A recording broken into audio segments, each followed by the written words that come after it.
अस्सलामुअलैकुम। आज मैं आप लोगों के साथ बहुत ही सिंपल पुडिंग की रेसिपी शेयर कर रही हूँ। इसे हमारी मेमन कम्युनिटी में घास का हलवा कहा जाता है। एक्चुअली ये चाइना ग्रास पुडिंग या अगर अगर पुडिंग है। इसे बहुत सी वेरिएशंस के साथ तैयार किया जाता है। आज मैं इसे पिस्ता फ्लेवर के साथ बना रही हूँ। रेसिपी स्टार्ट करने से पहले अगर अब तक आपने मेरे चैनल को सब्सक्राइब नहीं किया तो प्लीज़ सब्सक्राइब कर लीजिए। तो आइए शुरू करते हैं। सबसे पहले मैंने यहाँ पर चाइना ग्रास का पैकेट लिया है जो ग्रॉसरी शॉप्स पर बहुत इजीली अवेलेबल है। ये आई थिंक 7 या 10 ग्राम्स का पैक होता है। मैंने पैकेट में से चाइना ग्रास निकाल कर इसे छोटे पीसेस में कट कर लिया है। ये बिल्कुल ऑप्शनल है।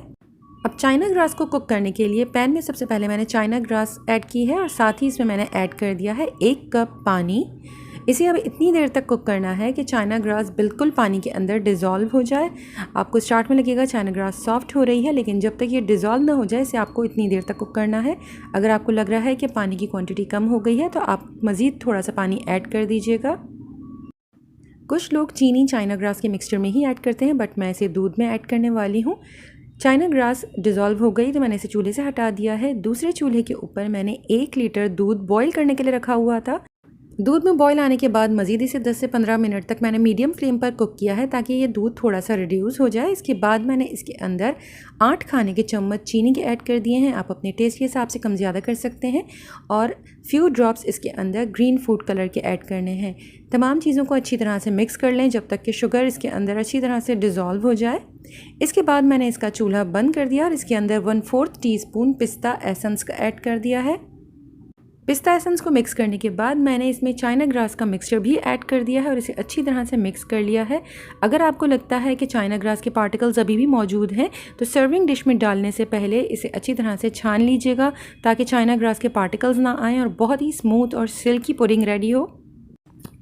आप चाहें तो इसे बड़ी सर्विंग डिश के अंदर भी सेट कर सकते हैं या फिर आप इसे छोटे सर्विंग बोल्स के अंदर सेट कर दीजिए।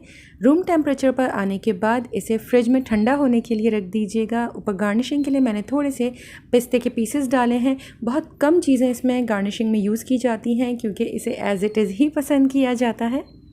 ट्रेडिशनली मेमन कम्युनिटी में इसे बड़ी डिश के अंदर ही सेट किया जाता है और सेट होने के बाद इसके पीसेस कट किए जाते हैं। आप अपनी पसंद के हिसाब से स्क्वायर या फिर डायमंड पीसेस इसके कट कर लीजिए और इसे पीसेस में कट करने के बाद सर्विंग डिशेस में सर्व किया जाता है।